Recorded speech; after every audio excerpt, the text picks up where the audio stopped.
电车老司机总结的10大省电秘诀。第一，平滑启动。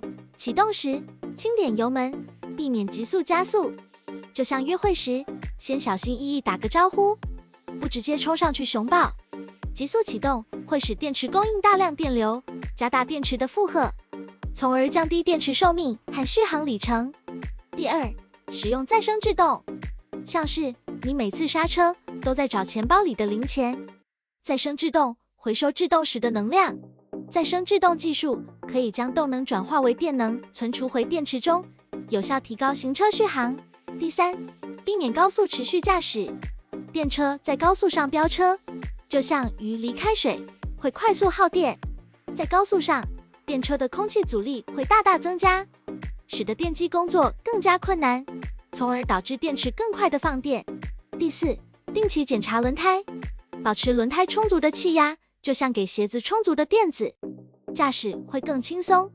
轮胎气压不足会增加滚动阻力，导致电机需要提供更多的能量来推动车辆。第五，不过度依赖空调和座椅加热。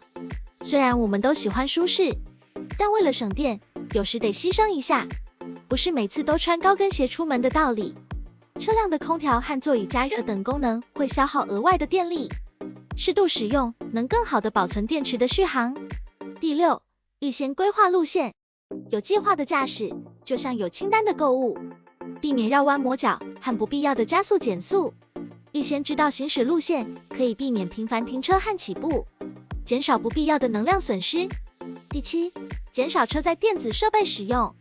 音响、大屏导航、后排娱乐系统当然酷炫，但过度使用它们就像是在 party 上请太多朋友，电池要为他们买单哦。车载电子设备也会消耗电量，合理使用能够确保电池续航不被过早挤干。第八，定期保养电池。电池就像是车的心脏，定期检查就像是体检，确保它健康长寿。随着使用时间的增长，电池可能会有老化、性能下降的问题，定期保养可以及时发现并处理问题。